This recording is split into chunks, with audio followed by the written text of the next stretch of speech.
গল্পের শুরুতেই দেখা যাবে রাঙা মাছ এনে রান্না বসাবে।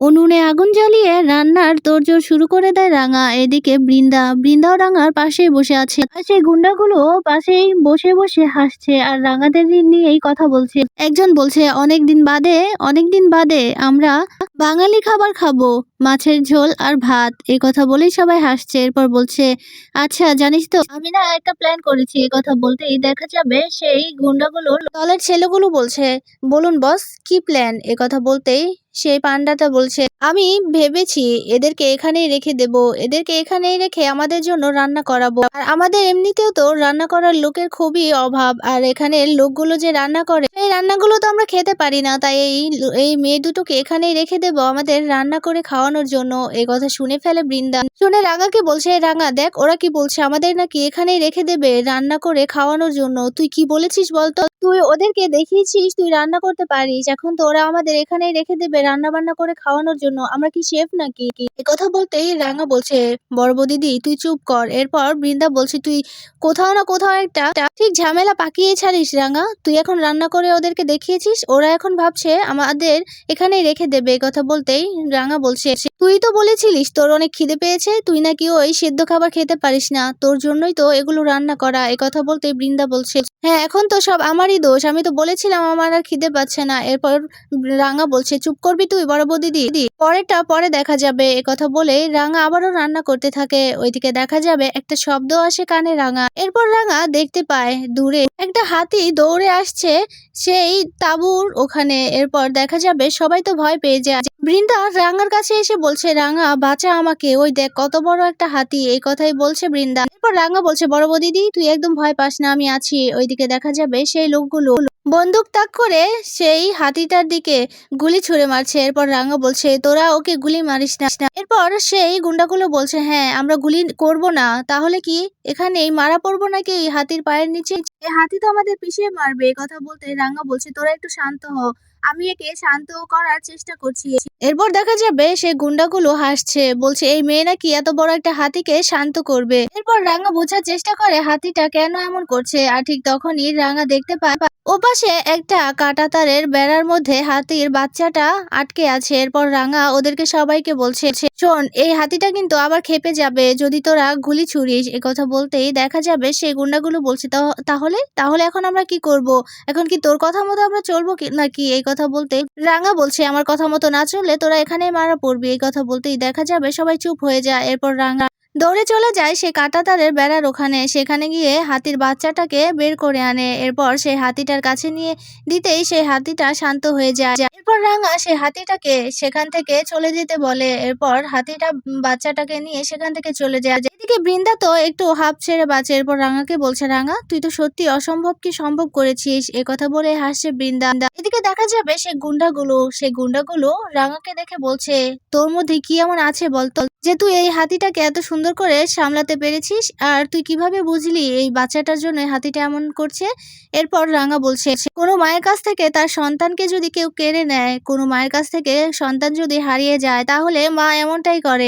অবশ্য তোরা এটা বুঝতে পারবি না, কারণ তোদের মনে হয় না মা বাবা আছে, ভাই বোন আছে, যদি থাকতো তাহলে তোরা এমন এই পথে হাঁটতিস না। এই কথা শুনেই দেখা যাবে সেই গুন্ডাগুলো রেগে যায়। রেগে গিয়ে রাঙাকে বলছে, এত জ্ঞান দিস না, বুঝেছিস, একটু ভালো কথা বলেছি তাই আমাদের জ্ঞান দিতে এসেছিস। আমাদের বেঁচে থাকার জন্য আমাদের কাউকে দরকার নেই, আমাদের শুধু দরকার টাকা থাকলেই আমরা বেঁচে থাকবো, খুব ভালোভাবে বেঁচে আছি তো আমরা। এরপর রাঙা বলছে, বেঁচে থাকার মানে টাকা পয়সা না, ভালোভাবে বাঁচতে হলে একটা পরিবার চাই, মা বাবা চাই, সেই পরিবারের সবাইকে একসাথে নিয়ে বাঁচলে তবেই ভালোভাবে বাঁচা যায়। কথা বলতেই বৃন্দা মনে মনে বলছে, হ্যাঁ সপরিবারে তো আমরা আছি, কিন্তু আমাদের তো মনেই শান্তি নেই, শুধুমাত্র তোর জন্য আমার সব প্ল্যান ভেস্তে যায়, আর আমি শান্তিতে একটু সংসারটাও করতে পারি না। এই কথাই বলছে বৃন্দা। এরপর বলছে, তোকে আমি মাঝ সমুদ্রে ফেলে রেখে যাব, দেখিস রাঙা। এই কথাই বলছে মনে মনে বৃন্দা। এদিকে দেখা যাবে সে গুন্ডাগুলো বলছে, হয়েছে, অনেক জ্ঞান দেওয়া হয়েছে, রান্না হয়েছে নাকি, আমাদের খাবার দে। কথা বলতেই দেখা যাবে রাঙা বলছে, হ্যাঁ রান্না হয়েছে আর একটু। কথা বলে আবারও রান্নায় মনোযোগ দেয় রাঙা। এরপর রান্না শেষ হয়ে গেলে সবাইকে খেতে ডাকে।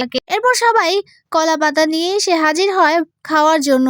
এরপর সবাই বসে পড়ে। এরপর রাঙা সবাইকে খাবার দেয়। এইদিকে বৃন্দাকে খাবার দিতেই বৃন্দা তো হুমড়ি খেয়ে পড়ে খাবারের উপর, খাবার খেতে থাকে। এরপর রাঙা বলছে, বড় বৌদিদি আস্তে খা, গলায় আবার কাটা বিঁধবে। এই কথা বলতেই বৃন্দা বলছে, কতদিন বাদে বলতো আমি খাচ্ছি, আমার মনে হচ্ছে আমি কত বছর ধরে অনাহারে আছি। তুই কথা বলিস না রাঙা, আমাকে খেতে দে, আমাকে আর কটা ভাত দে আর মাছ দে, আমি অনেক দিন যাবত এভাবে খাই না। এরপর রাঙা বলছে, হ্যাঁ বড় বৌদিদি তোকে দেবো, তুই খা, আস্তে আস্তেই খা। এরপর লোকগুলো খেতে থাকে, খেয়ে তো অনেক প্রশংসা করতে থাকে রাঙার। বলছে, অনেক অনেক বছর বাদে আমরা এভাবে বাড়ির রান্না খেলাম, মনে হচ্ছে আমাদের বাড়ির কারোর হাতের রান্না খেলাম, তৃপ্তি সহকারে খেলাম। তবে এই মেয়ে দুটোকে এখানেই রেখে দেব, আমাদের এভাবে ভালো ভালো রান্না খাওয়ার জন্য, রান্না করে খাওয়াবে আমাদের। এইদিকে দেখা যাবে সেই জঙ্গলের মানুষদেরও খাবার দিয়ে দিয়েছে।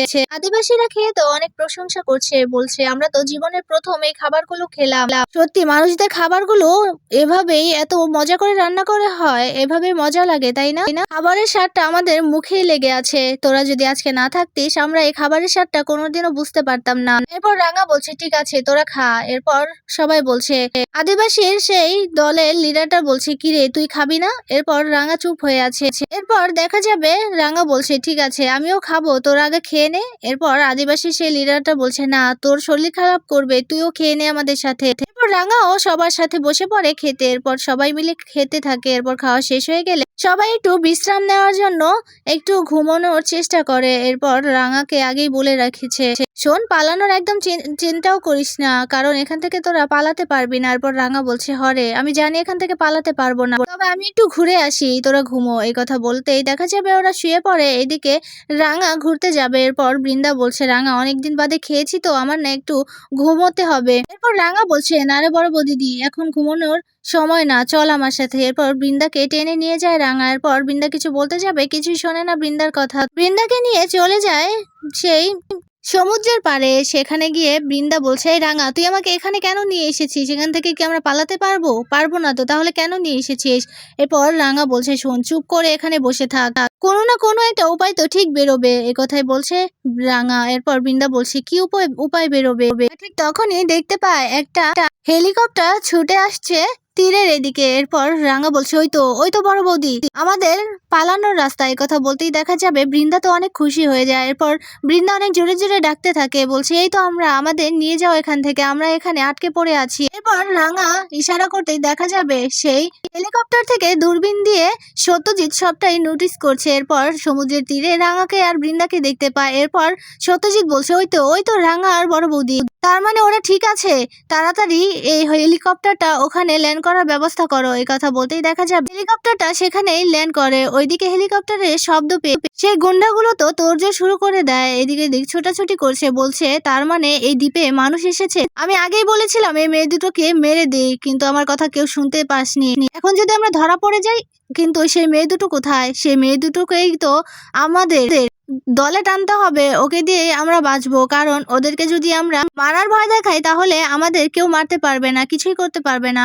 এই মেয়ে দুটোকে খুঁজতে হবে। কথা বলে সবাই খুঁজতে থাকে রাঙা আর বৃন্দাকে। ওইদিকে দেখা যাবে হেলিকপ্টারটা নিচে ল্যান্ড করে। এরপর সত্যজিৎ দৌড়ে চলে আসে রাঙার কাছে। রাঙা আর বৃন্দা চলে যায়। এরপর বৃন্দা বলছে, সত্যজিৎ আমরা এক্ষুনি এখান থেকে চলে যাব, এখানে আর এক মুহূর্ত থাকবো না। এরপর সত্যজিৎ বলছে, হ্যাঁ হ্যাঁ তোমরা ওঠো। এরপর রাঙা বলছে, না রে সত্যজিৎ স্যার, আমরা এখান থেকে এভাবে চলে যেতে পারি না, কারণ এখানে যে গুন্ডাগুলো আছে সেই গুন্ডাগুলো শহরে গিয়ে চুরি ছিনতাই আর ডাকাতি করে কিন্তু এখানে আসে আর শহরের মানুষদের ক্ষতি করে।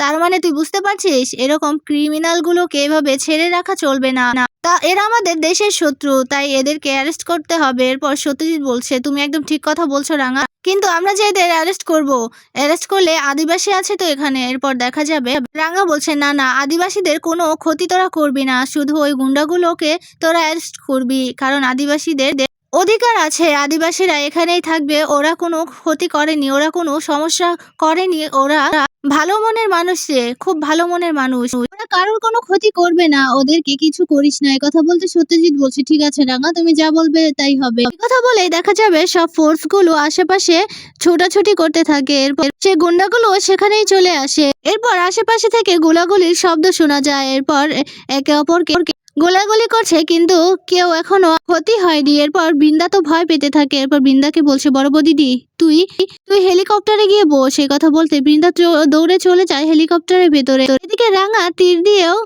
ছুটছে। এরপর দেখা যাবে সব গুন্ডাগুলোকে ধরে নেয় সবাই। সত্যজিতের পুরো ফোর্স, পুরো টিম সেই গুন্ডাগুলোকে ধরে নেয়। আর রাঙা গুন্ডাদের লিডারের দিকে তীর তাক করে আছে। এরপর সবাইকে নিয়ে চলে যায় শহরে।